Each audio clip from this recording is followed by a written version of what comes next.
And welcome back to Primetime News. And a special welcome once again to our viewers on TVJ International in the Cayman Islands and online at onespotmedia.com.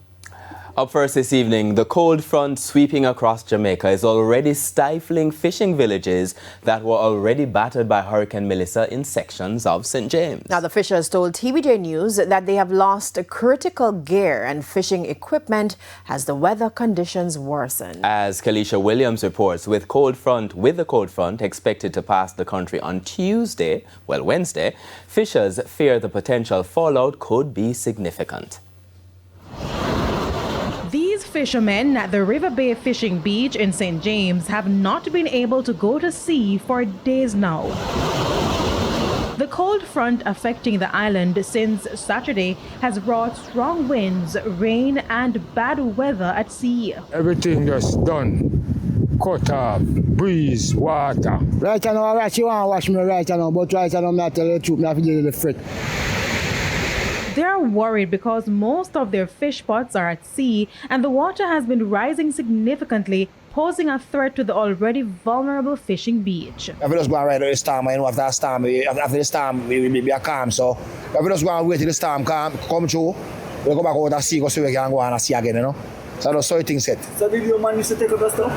No man lose everything out there right now, because no fish pot no out there right now. So a man gonna see right now, find on them pot them, everything gone. I think enough of fishermen them can go out and enough of them lose their vessel and then something and their net. Some of them net buying up and I reach them.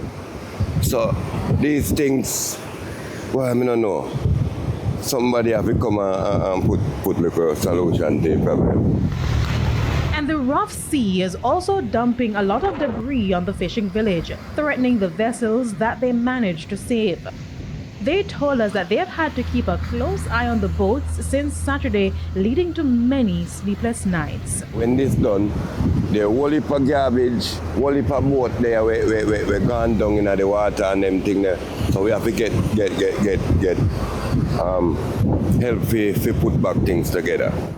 To make matters worse, this fishing village was already struggling to recover from the impact of Hurricane Melissa, and they say help has not been forthcoming. E with the pan, E. You know what name? E? Empty. E with the pan. Nothing we don't get better. Not even an inch of wire. What sense a quarter? Meanwhile, the cold front has been impacting other parts of the island in different ways. In St. Mary, for example, strong winds caused this billboard to topple over, while there have been reports of fallen trees in other areas. Many Jamaicans have also reported wearing extra layers due to the drop in temperature. According to the Met Service, the cold front will continue to impact the country until Tuesday. Kalisha Williams, TVJ News.